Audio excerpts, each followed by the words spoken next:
We're live. We're good in the kitchen.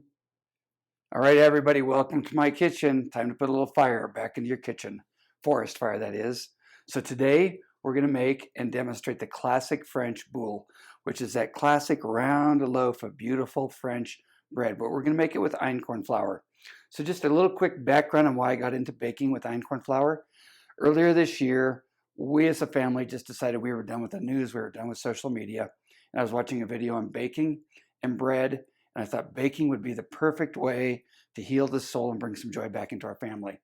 And then doing some research, because as a family, we don't do real well on most wheat products. We can do spelt now and then, some of the other older grains, but they just weren't a home run hit on a regular basis. My wife reminded me of something called Einkorn flour.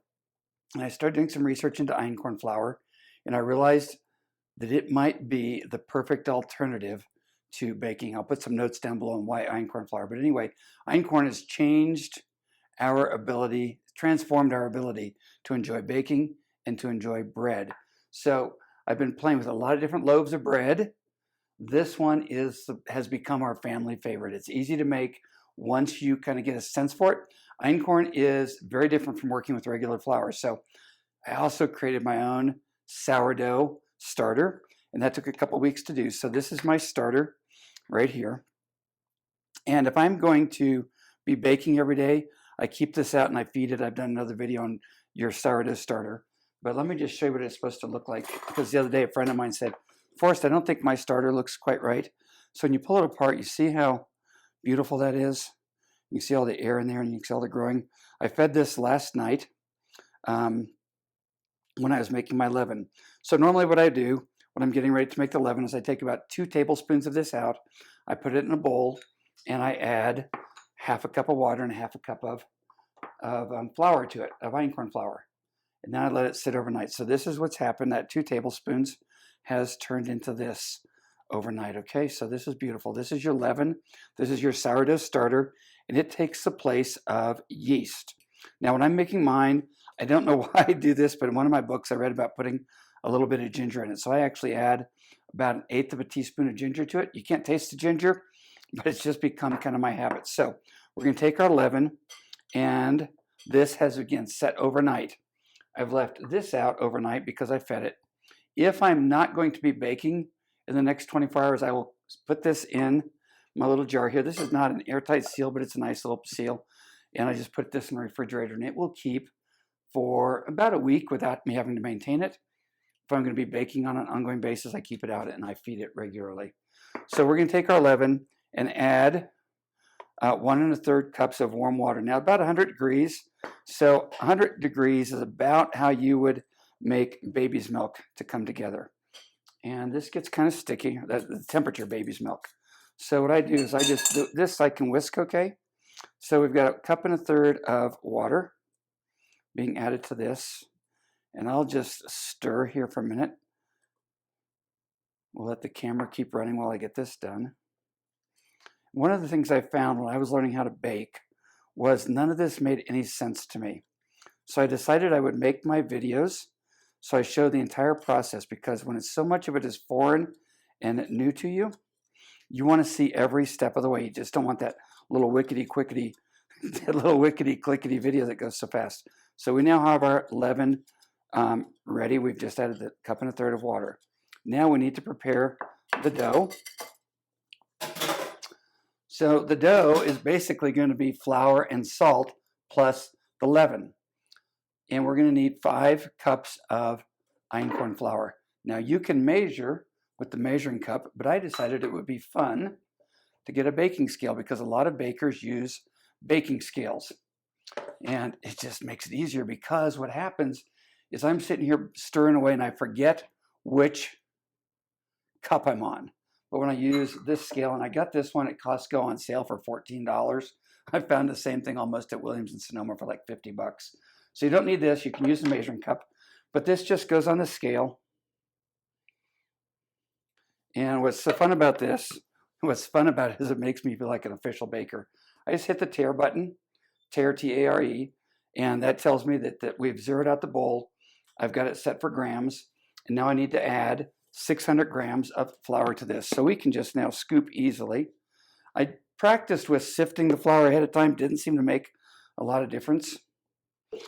So this just becomes easier because what I wanted was a way to make bread baking easy, because now that we have a flour that the family can enjoy and use, I'm making a loaf of bread about every day and a half.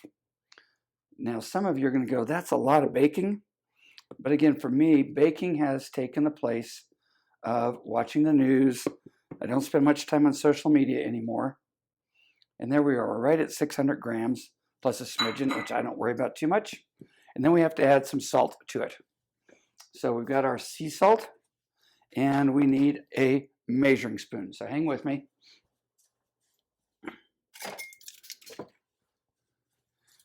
You always think you're ready for video, and then you're not. So we need to add 1.5 teaspoons of sea salt. And I get the fine version of sea salt, so we're just going to sprinkle that in. And all right, and now we're just going to mix that together. And this is my Einkorn dough stirrer, which I like. You don't have to have one of these, but I got it because it was kind of fun. The Einkorn is really a sticky, wet dough, much different than regular dough, regular flour dough. So we just mix the flour and the salt together. And again, there was a time in my life when cooking in the kitchen was a project, and now it's become a therapy. It's become fun. My friends, my family, everybody loves my bread. And this classic French boule, which again just stands for like a round loaf of bread, it's beautiful. I just like making something because it makes it fun, it makes it creative. And so we've got that good to go.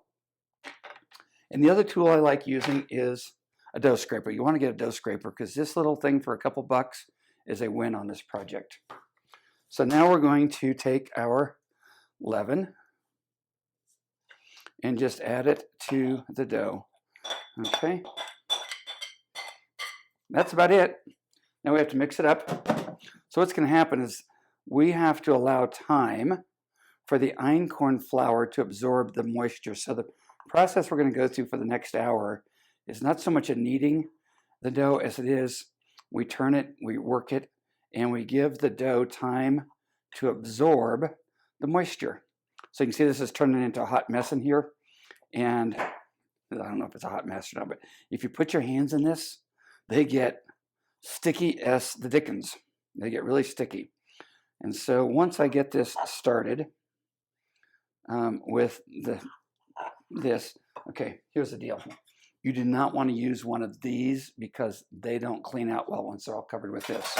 You can use a regular spatula or a spoon. And we're just going to keep playing with this. And you can also, I tried doing it with my hands. If you're doing your hands, kind of fun. It's like playing with Play-Doh when you're a kid in school. If you're playing with your hands, just keep the flour bowl here so you can just dip your hands in the flour bowl if you've cleaned them. If it's just your family, I guess it doesn't matter.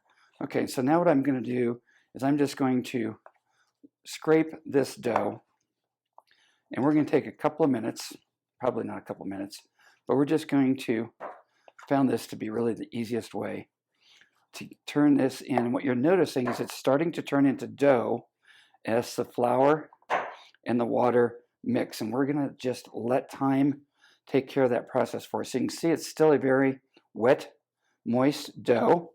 And that's what you want with the Einkorn. And as we work with this the next 4 times, you're going to see this becomes a really smooth, nice dough. So I've got it all just about good to go. And see, it's pretty sticky. When I wash stuff in the sink, all right, the Einkorn man is back. And again, we're filming this in real time because I want you to have the experience of how this works. And a lot of people go, wow, Forrest, baking bread, how do you fit that into your schedule? Well, typically I make this first thing in the morning when I get up because we have these 3 or 4 15-minute segments that we have to build into the day. And if you start doing this during the middle of the day, you don't want to be having to come back to this. But in the morning, you know, we've got coffee. Maybe you've got email to check. I have my little movement routine, wake up drills that I do out on the deck when the sun's out. So there's a lot of things happening in the morning as you're getting going, especially as you're spending more time than you want to at home. So waking up in the morning and doing this first thing, and then midday you're going to bake it and you're off to the races.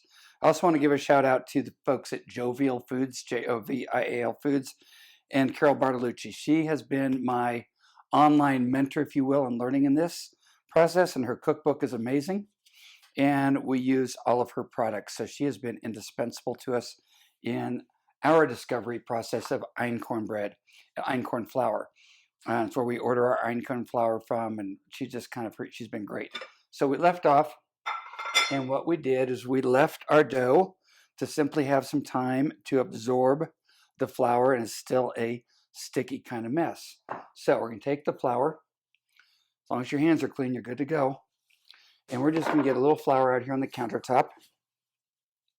And you're going to be adding some flour to this as we go. And out comes our dough. And you can see where this dough scraper is perfect for this.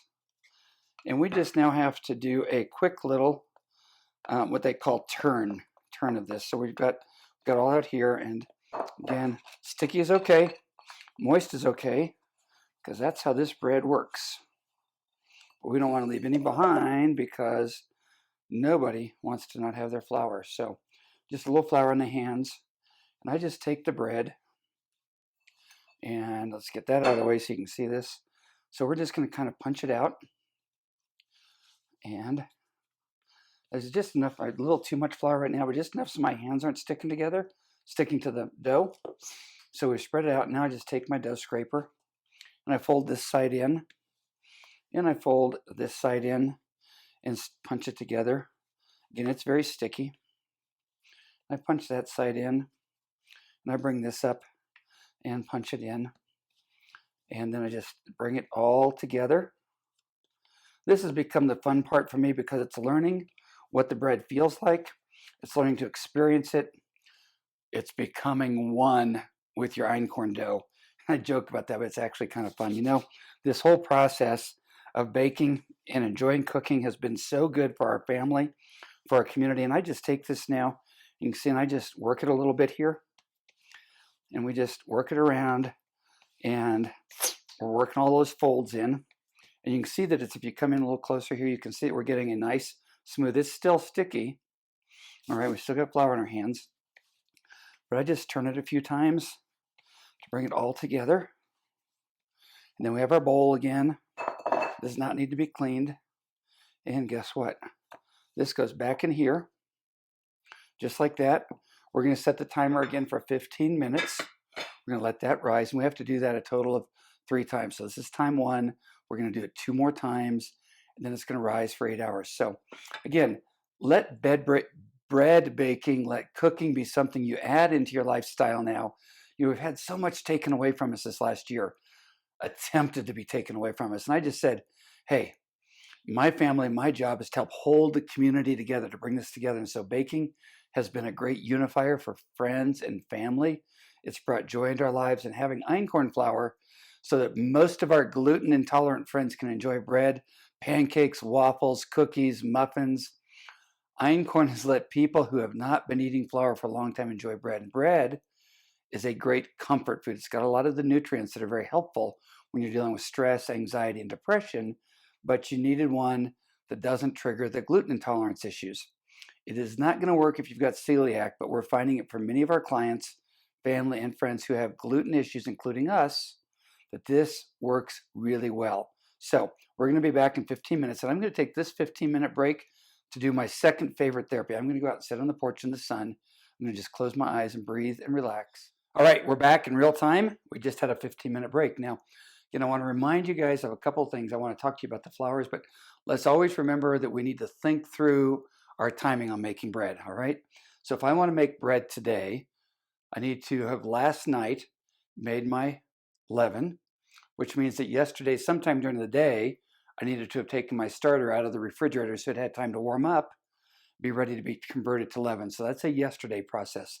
The leaven rises overnight, and then I get up in the morning and I do the process I'm doing with you guys right now, so that about midday, I will be ready to put it in the oven. I can't tell you the number of times I got started late on this. Suddenly I'm cooking bread at 9, 10 o'clock at night. So we want to avoid that process. So you just have to put a little thought process into this. And remember, once you get it figured out, it's not hard. Throughout the beginning of time, I was thinking about this just a few minutes ago, from way, way back, people have been making bread. Somebody in every family has always made bread. So we're not trying to become a a pastry chef. We're making bread. So this is not an exact science, but you can get better at it. Cheryl tells me often about her grandmother making 7, 8, 9 loaves of bread a day to feed all of her sons. They had a whole bunch. They had like, what, 7, Cheryl? They had 7 boys, and they had a wheat farm in Kansas. And so she made bread every day for the family. And Cheryl's mom made bread. When Cheryl's grown up, she made bread and took it to the county fair. So this is not rocket science. This is, for me, therapy science, all right? We've got just a couple more minutes before this will be ready for the next turn. So let's look at how, oopsie daisy. Okay, so that was our 15 minutes. And again, it doesn't have to be exactly 15 minutes. We can be 15, 20, 25. We're good with that. The flour comes in a couple of different options. So I started out with their all-purpose flour. So this is a Jovial Foods all-purpose einkorn flour. Now this still has 80% of the germ in it, the wheat germ in it. So it's not like you're having refined white flour. And this is what I have been doing most of my baking with. It's what we're baking with today. It's what I recommend you start with. It's the easiest. It's about $3.50 a pound. So the cost for a loaf of bread is going to be about $4.50. Cheaper than buying it at the store, but a little more expensive than the white bread that Cheryl's grandma used on the farm. Of course, they were raising their own wheat, so that was a whole different world back then. So this is your all-purpose flour, best place to start. You can also purchase the whole wheat flour, which is all of the germ. And I just made a loaf of the same bread with a blend of whole wheat and all-purpose flour the other day. It was great. It's a little heavier, has a heartier flavor to it, so you can get to play with how you want that. And then you can also purchase the sprouted grains. So they actually, at Jovial Foods, take the whole grain berries. Okay, they just take the berries, they sprout them, and then dry them and turn them into sprouted grain flour for you. So this is, I've used this in my biscuits, and it's really fun there. And I put it into bread, so you've got your choices on that. And then your third or fourth option is the berries. And I bought about 10 pounds of these the other day. They're about $2.50 a pound, so $1 a pound cheaper than the wheat flour. So if you already have a flour mill that you haven't been using, you can grind your own flour. And we use these for a number of other recipes, just the wheat berries that we sprout and use for. We soak them. That's what Cheryl said. My camera crew is helping me. We soak these overnight, and then I use them in salads, and they're really, really good for that. They kind of replace rice. So that's your 4 ways to do this. And remember, this isn't rocket science. You just have to figure out how to do it. So see, our bread's already started rising, so we're going to take it out. And we've got our counter floured. Hands are clean because that's one of the fun parts about being a baker. And again, it's a little sticky. These little dough scrapers are the way to go. But you can see it's already coming out differently than last time. But it is sticking to the bowl. All right. So there we go. So just enough flour on my hands to let me work with the dough. And all I want to do, and it's getting silkier and getting smoother. And I'm just going to push it out. That's probably what, about an 8 or 9 inch square there, Cheryl, around. We fold it in, and there's a little flour comes in from under the table, under the bread, and we fold it in. And the one thing I miss about this, a long time ago when I was in college, I took up bread making, and there's a lot more kneading involved, and the kneading was really fun. So at this, there's not near as much kneading that you do. You just do this turning process. And then we need to keep a little flour down here because it's getting just a tad sticky. And we're just going to work this a little bit. And it doesn't need a lot. You know what? I think I need to do this more than the bread needs to do it. And we just grab it by the sides and we roll it and turn it. And you can see we're still got a nice texture to the dough, kind of a stickiness to it. And I just keep rounding it because we want all of the pieces to be integrated to each other. We don't want a loaf to come out that has creaks and cracks in it. We'll talk about that more later when we're done, okay? When we're getting ready to bake it. All right, so we're good. And the thing is, this is just beautiful. It really is fun. During this season where, again, we've lost the opportunity to get out and do a lot of things, what I'm finding is that when I do something creative, when I make something, it's healing to the brain, the soul, and the heart, and making beautiful, good tasting bread. Even the dough is actually pretty good. My daughter doesn't think so, but making beautiful, good tasting bread is a creative process. When we create things, we feel better. So that's our second turn. We'll be back in 15 minutes to do one more, and then I'll show you what we're going to do to get it ready for the oven. All right, we're back for our third. They just call it turning, okay? We're turning and we are proofing. I used to, when I was a kid, I called it rising, but we call it proofing. So see how nicely this is coming together. And I don't know about you, but for me, knowing that I made this and that it's beautiful, you can smell the sourdough in it. Now, you can make this with yeast. If you don't have sourdough, the recipe does let you do just yeast and water. But the benefit to sourdough is, one, the flavor. Two, having sourdough that you nurture and care for, well, nurturing and caring for something that's actually living has been kind of good right now for me. And it gets stronger and better over time. Literally, sourdough is one of those gifts that gets passed down generationally as you keep it alive and work with your sourdough. So the sourdough I started earlier this year, I will nurture it throughout this year and next year, next year, next year. And every time I cook with sourdough, I think of something I've made, and it just gets better and stronger. The sourdough also lets your bread digest more easily. So if you use yeast, it's quicker and faster. But the sourdough, again, takes us back to the authentic way that bread was made, going way back. All right, they didn't have little packets of yeast that you bought at the store back in the day. You had to have your own sourdough starter that you could nurture and grow. The other thing I want to touch on is, I was cleaning up last time. Your hands end up pretty sticky with this. So I have my favorite scrub brush. It's got the soap in it. It's not a big deal, but I use it for cleaning up as I go. And I also got these little scour. I think they're called Scour Daddies. It's a version of Scrub Daddy, but you're going to need something to clean your bowls with. When I get done with this, I soak it in water and soap for a while. And then this little guy is a winner. I don't make any money selling these. I wish I did, but you got to have some cleanup tools because this stuff is kind of sticky. So we're on the third turn, and we're just going to come into our dough here and work around, and out it comes. I need to learn how to do this left-handed so that it works better for the camera. Okay, there we go.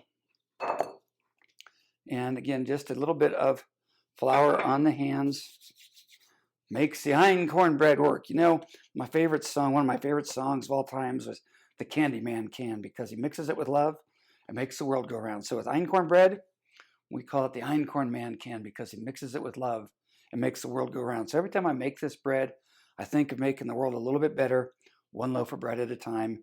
And right now we need that. All right, so again, we just roll this in, and we roll it in. And you can see, remember how sticky and messy this was when we started? And now it's just taking on a really nice, it's still very moist. And there we go with that. All right, and then we just take it and fold it all together. And we're going to do the final turn on it.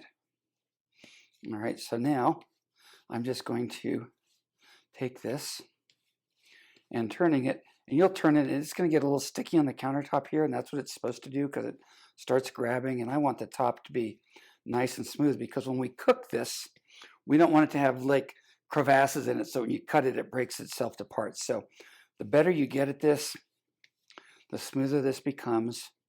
And I turn it for, on this last one, we'll turn it for a minute or two, and you'll notice down here that it starts grabbing the countertop. And that's what we actually want it to do. And we can just check and see how this is all coming together down here. So we're going to have a beautiful loaf of bread. And then this is going to go back in the bowl, and we're going to let it proof or rise. That's what we used to call it when we were kids. We're going to let it proof for 3 to 5 hours. So that's why you got to plan this. If I had this done in the morning, it would be good to go. And you can feel it's actually getting a little spongy in here. So now this will proof, and it'll take me into early afternoon. And then we're going to take it out and do one more thing to it. So I will be back to you guys. All right, isn't that beautiful? And I will be back to you guys, and we're just going to see. You can put saran wrap over this and seal it tightly. I like to take and just put a little, it's because it's pretty. I just take a little bit of fresh butter, and I just like to put a little butter on the top of it here. Maybe because I like the feel of butter, maybe because I like butter, maybe because growing up the dog liked licking the butter off my hands, maybe because now as an adult I like licking the butter off my hands, maybe because butter makes the batter better. Okay, so we just Gave that a little oil there. I think it keeps it from drying out as much. And then you can either cover this with saran wrap, or for me, I just put the plate back on it, and we're going to let that sit. And I put a little note on here reminding me what time it is that it comes out. So right now it's about 1:45, 1:45, 1:45, 4:45. So between 5 and 6, this is going to come out. We do one more turn on it. We do our special magic, and then it's going to rise for another hour, and it's going to go in the oven. So we'll have fresh bread later this evening. So I'll get back to you guys in about 5 hours, 4 or 5 hours. All right, we're back. So the bread has been proofing or rising for about 5 hours. Today went a little bit long, but if you remember what it looked like, and you can see that it's filled up almost the entire bowl, and it's actually kind of got some motion to it, but it's absolutely beautiful. So we just need to scrape this out. My wife said, Forrest, you need to learn how to do this with your other hand so that it looks better in the camera. But doing it left-handed is an interesting experience. So we have to get it ready now to its final proofing and then go in the oven. All right, scraper is a critical tool, and flour is a critical tool. All right, so we're just going to take this and press it out. And what we're going to do is we're going to put it into a ball that's going to go back into our banneton or proofing basket. So this banneton basket is, I floured it, so it's just got flour in it. And we'll put the loaf in here and let it rise for another hour before we put it into the Dutch oven and head into the oven. All right. So what we want to do now is take this, and we're just going to do it one more time. Same technique we've been using all day. So this is, the final one. Got little dunkers on the counter, and we're just going to roll it in together, and it's still sticky. Okay, hence the need for flour. And now this becomes really important that we do a nice job of turning this, because we want all of the pieces, all these loose pieces, to come together and to be firm.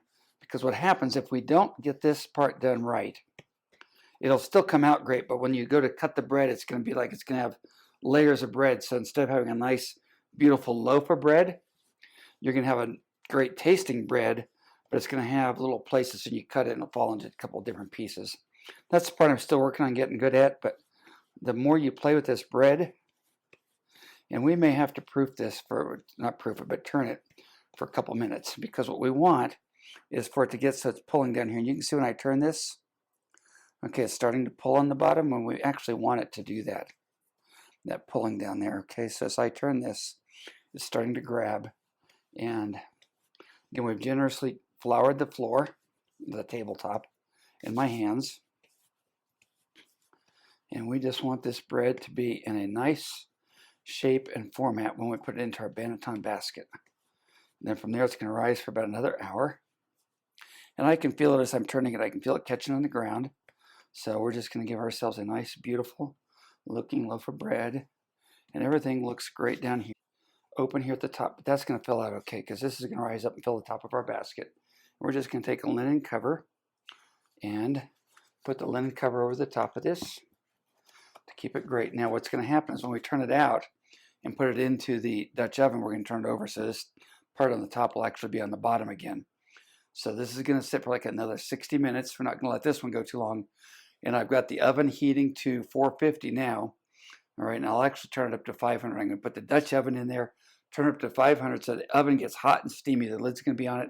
The Dutch oven will be hot in the inside. We put this in. We'll drop the oven down to 450 and cook it for about 40 minutes. So we'll be back in 60 minutes to show you going into the oven. Okay, we're getting close. And you can see this is an all-day process, so you do have to do a little bit of planning, because a couple hours slipped away from me today, and we're coming up on the end of the day. So the Dutch oven has been in the oven for about an hour. So it's like really hot. You do not want to touch it with your bare hands, even if you think you've got tough hands. So, and this has been rising for the last hour. This is going to be the bottom. I'm going to flip it, and it's going to go upside down in the pan. All right, now, if your kitchen is a little bit chilly or cold, the bread's not going to rise so well. So what I do, oftentimes, if it's like this winter when it's been cold, we have a Boule Smart Air oven. And I'll just come over and open the door and set this on dehydrated about 100 degrees. It's just enough to help this with the rising process. So just a little bit of heat will help in that process. So this is hot. We take that off, and I always want to clean it out ahead of time because there's a little scrap in there. Turn around now. What I've got to do is turn this upside down and drop it in without burning myself. So we go pop. And you can see it's a little off center, but it's hot. So it goes right there like that. And then I need to grab what I forgot to grab, which is this little razor blade cutter, because we have to make those beautiful cuts in it so that it opens up properly when it's cooking, because it's actually going to let the steam out. So we are going to be really careful to cut this very smoothly. And I suppose you could use a razor blade to do it. A knife would make this hard, but you got to get down in here.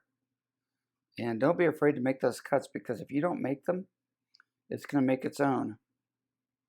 And the last thing I want to do is touch a 500-degree Dutch oven with my hand. I tried doing this once myself while I was filming it. That was what I call hashtag a bad plan. You want to be very focused when you're around something this hot. And these are what makes it pretty. And you can see on here we have these really nice little ridges from the Banneton basket. All right, and a little bit of flour on there is fine, because that's actually going to be part of the artistic effect when this opens up. And I'm just going to open that because you can see this is hot already and it's wanting to expand. You can see the cracks coming into it there. So we're just going to give it the guidance on where we want it to crack so it looks great. Okay. Probably you can do it faster than that, but this is my favorite part because this is what makes it come out pretty. Okay, so now we've dropped the oven to 450. And this is going to go in. Now this helps it steam, okay, so all the moisture stays in this. So this is very different than cooking in just an open oven, open pan. We've also got a pizza plate in there, which helps with the heat from the bottom when I'm cooking other things. And we're going to set the timer for 40 minutes. And it takes right at about 40 minutes at 450. And I'm going to take it out at 40 minutes. And I will set the timer on my phone, put it in my pocket so I don't miss this thing when it's coming out. And then we're going to take the lid off and let it sizzle the rest of the direction. Now, one other thing I want to talk about. When I used to do the cooking, you always left the mess for somebody else to clean up with. And part of this process of cooking and healing and doing something fun for my family, we turned the DirecTV off. We sent all of that stuff back. So the actual television has not been on in this house for like about 4 months now. So it's left me time, and the kitchen is completely cleaned up. Everything is put away, and it's just part of the process of creating bread, clean kitchen, finishing the job up right. And we're going to be back up in 40 minutes to see the finished product, which is going to be absolutely beautiful. All right, we're right at 40 minutes, so this is the fun part. We get to see if what we did actually came out good. So I'm going to bring it out, take the lid off, take a quick peek for you to see. Then we're going to put it back in for 5 minutes to just brown the top up nicely, all right? Now, by the way, you want to protect your hands with the oven glove. Set it up here on the cooling rack. Lid comes off safely, and that is beautiful, beautiful, beautiful, beautiful. You can smell the sourdough coming up out of it, and this is going to be perfect for breakfast tomorrow, lunch tomorrow, and dinner tomorrow. So we're going back in the oven for about 5 minutes because we just want to put a little, we don't, actually it's looking pretty good, but we're just going to give it a couple of minutes. And here's something I've learned. Always set the timer because it is so easy to forget what you're doing and suddenly it's like, oops. So we'll give that 3 minutes and we'll be right back. All right, wrapping it up. This is, look, oh my gosh. Okay. So let's just set this out so you guys can see it because it's absolutely beautiful. See why these up gloves are so great. And, you can just look at this and it's done on the bottom. So this is the part we're trying to avoid. This is actually pretty good, but see, that's getting nice and done there. And so we will not eat this while it's quite this hot because there's a steaming effect taking place inside right now, and we just want to let it cool, and then we'll just have bread in the morning. Now, I like to end all of my baking videos with the Einkorn Man song. Y'all remember the Einkorn Man song, right? The Einkorn Man can because he mixes it with love and makes the world go round. And if you don't know that song, it's Sammy Davis Jr. and the Candy Man. We can't put that video on here because I don't have licensing rights, but I can sing. The Einkorn Man can because he mixes it with love. Y'all have a blessed and amazing time, and I hope this video helped you. Forrest out. Keep on baking.